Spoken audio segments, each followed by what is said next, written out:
नमस्कार, आप देख रहे हैं SP news Lucknow. Doctor Udit Raj पूर्व सांसद ने कहा कि लोकतंत्र बचाने का काम सिर्फ नेताओं का नहीं है बल्कि समाज के लोगों का भी है। वक्फ और आइन बचाने के लिए एकता का मुजाहरा करते हुए लड़ाई लड़नी होगी। कोई पार्टी आपकी आवाज नहीं उठाएगा क्योंकि उन्हें हारने का डर है, इसलिए होशियारी से काम करने की जरूरत है। उन्होंने जातीय जनगणना की मांग करते हुए कहा, इस मांग को लेकर हमें मिलकर कोशिश करनी होगी। उन्होंने कहा कि बहुजन आंदोलन का मुसलमानों को बहुत फायदा हुआ है क्योंकि जब से दलित जागा तब से अत्याचार कम हुए हैं और अगर मिलकर एक धक्का दे दें तो हम इन्हें सत्ता से उखाड़ फेंकेंगे। उन्होंने कहा कि लोगों में बराबरी की सोच नहीं है और राहुल गांधी जी समाजी न्याय की लड़ाई लड़ रहे हैं। उन्होंने मुसलमानों की तालीमी पसमानदगी पर भी दुख का इजहार करते हुए कहा कि अपने हालात को हमें खुद बदलना होगा और यह एकता के द्वारा ही मुमकिन है। उदित राज ने आगे कहा कि एक तरफा कार्रवाई से बचने के लिए भागीदारी जरूरी है और भागीदारी के लिए संघर्ष जरूरी और भागीदारी न होने की वजह से मुसलमानों की हालत दलितों से खराब है। जब मंदिरों की कमेटी में मुस्लिम सदस्य नहीं हो सकता तो वक्फ में गैर मुस्लिम सदस्य कैसे ही सकता है। वक्फ अमेंडमेंट बिल किसी भी सूरत में कबूल नहीं है। सामाजिक न्याय की लड़ाई ही उन्हें खत्म करेगी और हमारी लड़ाई नॉन पॉलिटिकल होगी। शाहिद अली एडवोकेट ने कहा कि बाबा साहब के बनाए हुए बराबर के अधिकार को सरकार समाप्त करने में लगी हुई है। उन्होंने कहा कि अफसोस की बात है कि वक्फ अमेंडमेंट बिल पर कौम सोई हुई है। वक्फ अमेंडमेंट के बाद आपके पास मस्जिदें, दरगाहें, कब्रिस्तान इत्यादि नहीं बचेगी। उन्होंने कहा कि हम वक्फ बोर्ड की कमाई से हम हजारों हॉस्पिटल और स्कूल कॉलेज बना सकते हैं और देश का बजट फाइनेंस कर सकते हैं। वक्फ अमेंडमेंट बिल लाकर यह सरकार लोगों की दोबारा से गुलाम बनाना चाहती है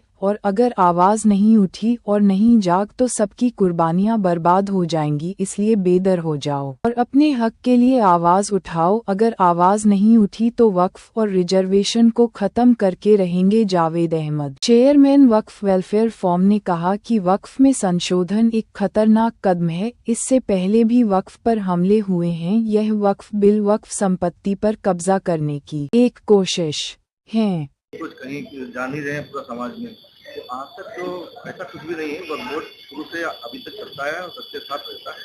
और ये जो सरकार का जो अपना ये मानसिकता भी लोगों ने फैला रखा है, वो नहीं चल पाएगी। जो वक्फ बोर्ड का है वो बोर्ड का रहेगा। वक्फ बोर्ड की संपत्ति आज से नहीं, हजारों साल से। जैसे कि ये भी कहा जा रहा है कि कुछ लोगों ने अब से काफी समय पहले कुछ लोगों ने अपनी जमीन गरीबों के नाम और यतीम खानों के नाम दे दी थी, यतीम बच्चों के नाम दे दी थी, तो उस पे भी जो है वक्फ बोर्ड ने अपना दावेदारी ठोक रहा है। क्या ये भी बात को कहाँ तक शुरू?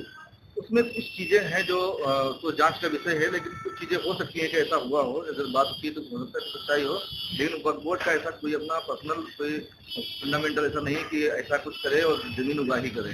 जो वक्फ बोर्ड के पास ही पर्याप्त अपना है तो वही अपना इस समय बचाने का हम लोग मुहिम में हैं और पूरे हिंदुस्तान, पूरे प्रदेश में हम लोग जिले वाइज अभी पूरा प्रोग्राम रखेंगे और ये लोगों को जागरूक करेंगे और सरकार से अपनी बात करेंगे। सर, जिस तरीके से देखा जाता है कि पूरे उत्तर प्रदेश में, क्या पुराने लखनऊ की बात करें और भी काफी जिलों के और शहरों की बात करें, तो वक्फ बोर्ड की संपत्ति इतनी पड़ी है कि जिसके ऊपर लोगों की वक्फ बोर्ड की नजरें ही नहीं जाती हैं।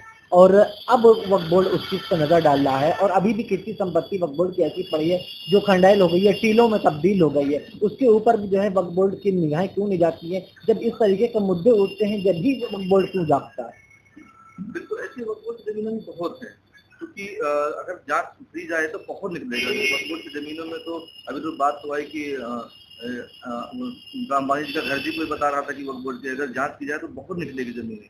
लेकिन वक्फ बोर्ड के पास जो लोगों ने कब्जा करना शुरू कर दिया जमीनों पे, उसको वक्फ बोर्ड बचाने का प्रयास कर रहा है।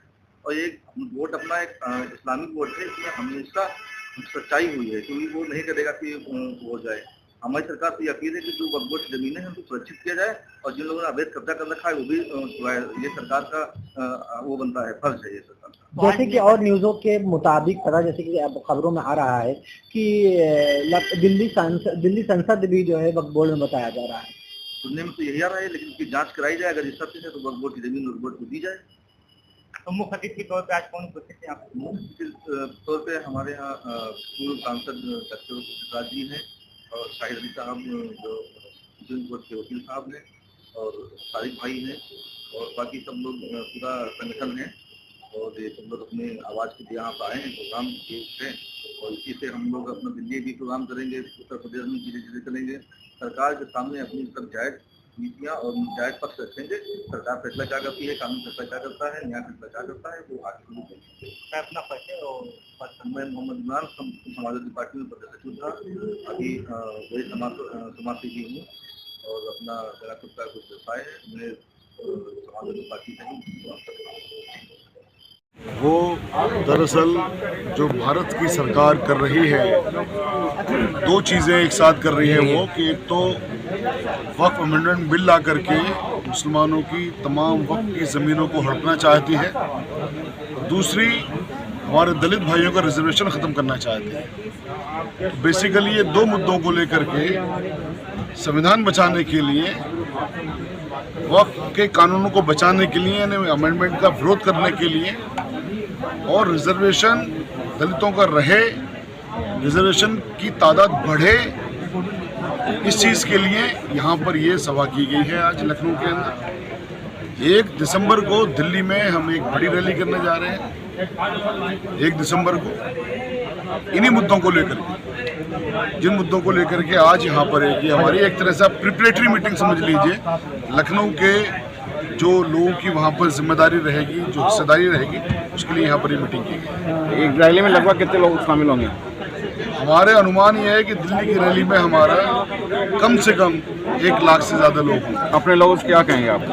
हमारे अपने लोगों से एक बात ये कहनी है कि भाई, अगर आपने अपने इस हक के लिए नहीं लड़ोगे, आप वक्फ को बचाने के लिए, रिजर्वेशन बचाने के लिए एक दूसरे के लिए मिलकर नहीं लड़ोगे, यानी दलित मुसलमानों के लिए लड़े, मुसलमान दलितों के लिए लड़े और ये आपस में एक दूसरे के लिए नहीं लड़ेंगे तो आप दोबारा से गुलाम बन जाएंगे। जो बाबा साहेब ने आपको आज़ादी दी, बराबरी दी,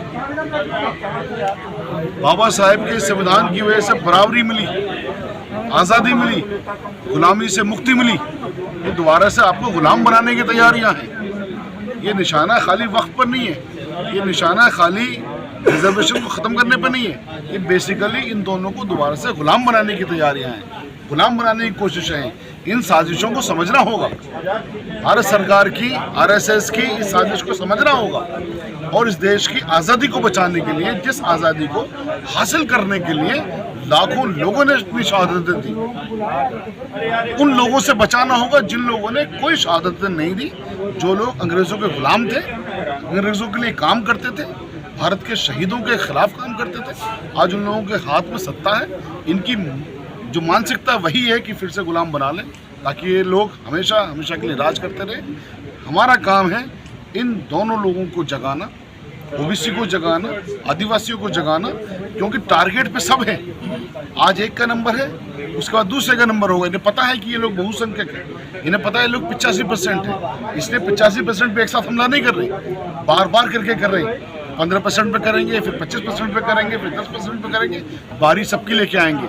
अगर आप लोग, हम लोग, सब लोग मुत्तहिद ना हुए, एक ना हुए और इनका सख्ती के साथ मुकाबला नहीं किया।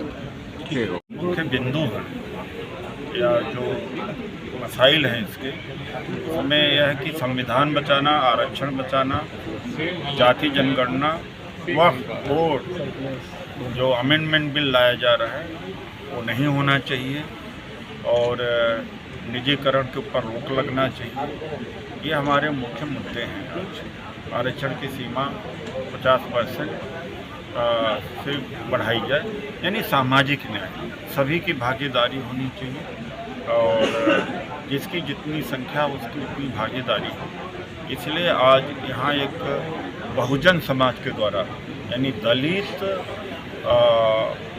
OBC, माइनॉरिटी और आदिवासी संगठनों के परिषद, ये अपने आप में कोई संगठन नहीं है, लेकिन सभी संगठनों का एक कोऑर्डिनेटिव बॉडी, उसके माध्यम से आज कराया गया। हमारे सहयोगी राष्ट्रीय महासचिव शाहिद अली जी ने इनिशिएटिव किया आज, और इधर तारिक गाजी जी हैं। और मकसद यह है कि पूरे उत्तर प्रदेश में 17 जिलों से लोग आज आए थे और 18 जिले से लोग आए थे और नीरज जी हमारे साथी हैं।